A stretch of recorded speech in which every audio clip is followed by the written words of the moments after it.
Have you ever watched your hard-earned retirement dream get branded an industrial eyesore by the neighborhood's self-appointed queen?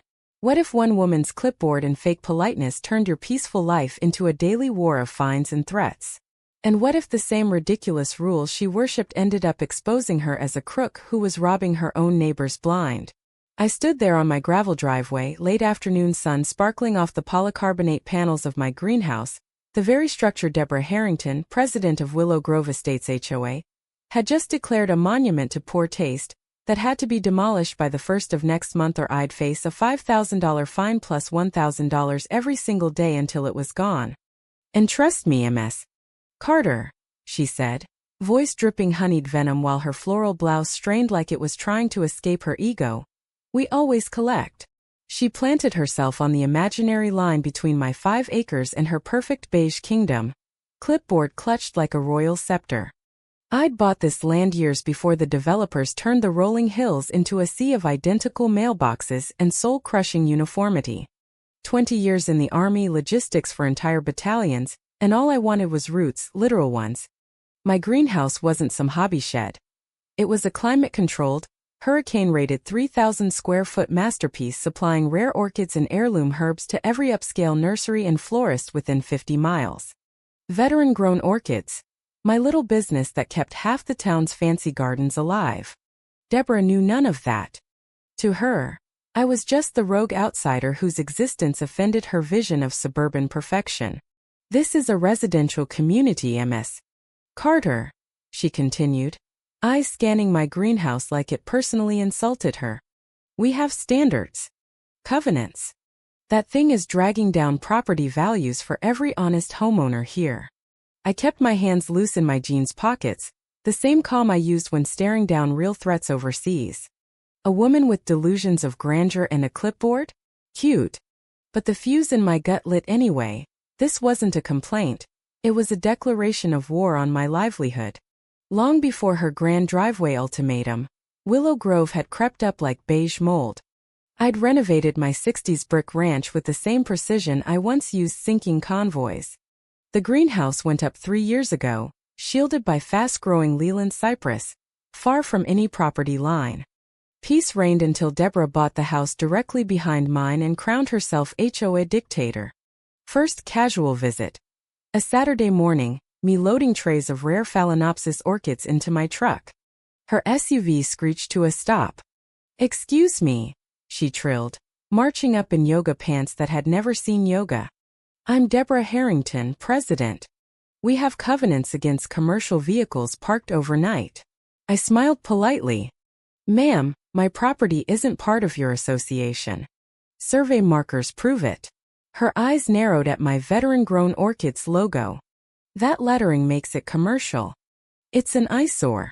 Like explaining gravity to a toddler who only believes in pink lawns." Then came the anonymous notes under my wipers.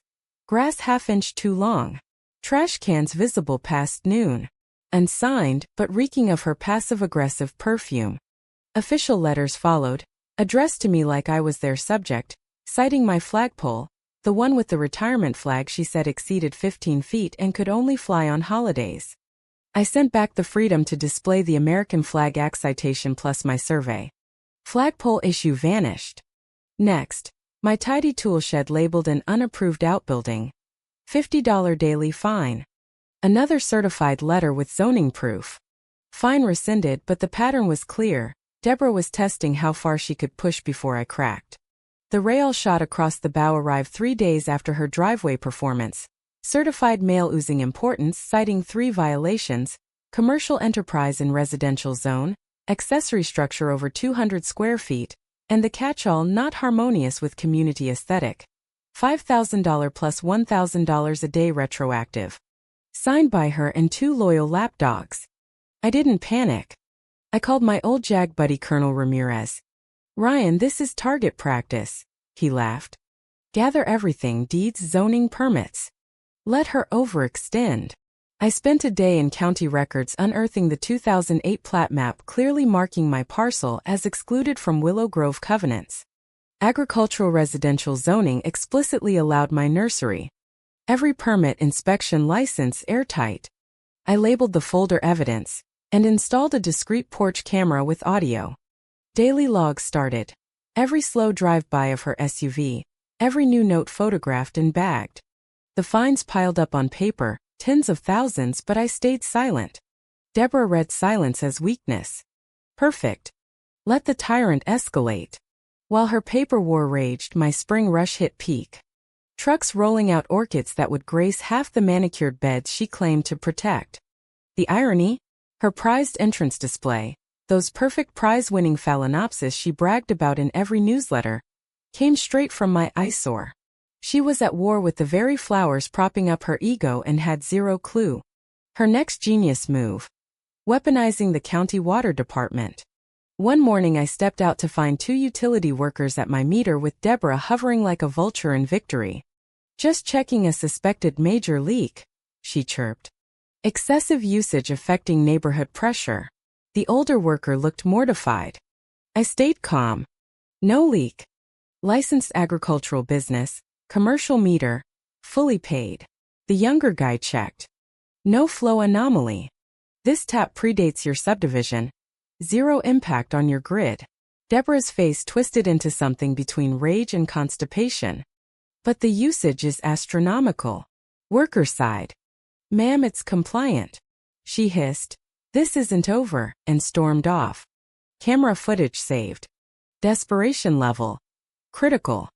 That was my cue to flip from defense to offense. I started chatting with neighbors. First, Dave, the Marine down the street whose flagpole Deborah had forced down for being too tall. "She threatened a lien," he admitted. I shared my story. His eyes lit up. "Count me in."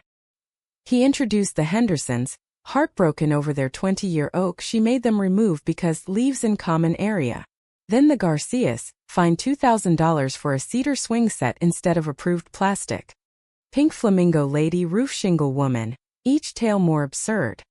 I collected statements, canceled checks, letters. Pattern clear. Deborah wasn't enforcing rules. She was inventing them to terrorize. Follow the money. State law let any member request financials. I sent certified requests for 3 years of budgets, ledgers, statements. They refused, called it burdensome. Colonel Ramirez grinned over the phone. "They just handed us the grenade." Then an anonymous envelope arrived. USB drive from a scared board treasurer. The numbers screamed fraud. Massive landscaping budget, all funneled to Perfect Lawn Pros LLC, owned by Deborah's husband Gary. Inflated invoices matched every fine she issued. Tree removal: $5,000 versus competitor quotes at $1,500. Mulch jobs tripled. $250,000 siphoned in 3 years. Price gouging so blatant it was cartoonish. I built the slideshow. Satellite maps proving my exemption, zoning docs, fraud comparisons, resident statements. Neighbors agreed to speak. Nursery owners stood by for video call. Half their spring inventory came from me. The annual HOA meeting became her chosen battlefield. I turned it into her execution ground. Clubhouse packed with 60 resentful residents. Deborah at the head table in power red blazer, smirking like she'd already won. Agenda: vote to authorize lien and foreclosure on Parcel 7B, to remove my greenhouse. She launched her tirade. Eyesore, property values, harmony. Dave stood. Let the owner speak. Murmurs agreed. Trapped, she gave me 5 minutes. I clicked the projector. Satellite image. My parcel legally excluded. Her rules never applied. Zoning certificate. Agricultural business permitted. Building permits. All county approved. Whispers turned to anger. Then resident stories: flagpole, oak tree swing set. Room boiled. Final slide. Landscaping budget exploding to Gary's company. Registration doc with his name. Price gouging proof. Gasps. Shouts. That's your husband. Treasurer stood. Motion to remove Deborah for financial malfeasance and order full audit. Seconded instantly. Deborah shrieked, pointing at me. That disgusting factory serves no one. Perfect setup. I dialed my phone. Video call popped on screen. Sarah from Garden of Eden. Sarah, where do you source your prize phalaenopsis? The exact ones Deborah brags about in the newsletter? Sarah smiled. From Ryan's veteran-grown orchids. Exclusively. Best in the state. Collective gasp. I added. My greenhouse supplies every nursery in town. Tear it down and you kill spring planting for the whole region. Silence. Deborah's face collapsed like a bad souffle. Exposed as hypocrite, bully and thief in one breath. Vote to remove her. Unanimous. She slunk out a side door. Red blazer flapping like a defeated flag. Aftermath was swift. New board apologized, acknowledged my exemption, refunded fines. Forensic audit confirmed the fraud. Charges filed: fraud, embezzlement. Deborah and Gary arrested quietly one morning. Local paper called it the fall of Willow Grove's queen. Neighborhood bloomed. Flamingos returned, swing sets stayed, block parties started. My business boomed harder. Folks now called my orchids freedom blooms. One morning transplanting seedlings, sun painting rainbows through mist, Sarah called. Sold out again, customers asking for the HOA Survivor specials. New landscaping chair wants double the entrance display and says thank you. I laughed, looking across at the now friendly beige houses. Deborah tried to burn my dream. Instead she torched her own empire. And something far better grew in its place. Folks, the real lesson? HOA Karens only win when you stay quiet. Document everything, build allies, and hit them with undeniable truth. Bullies crumble when the spotlight hits their scams. And watching it happen? Pure, petty, hilarious justice. Stay free out there.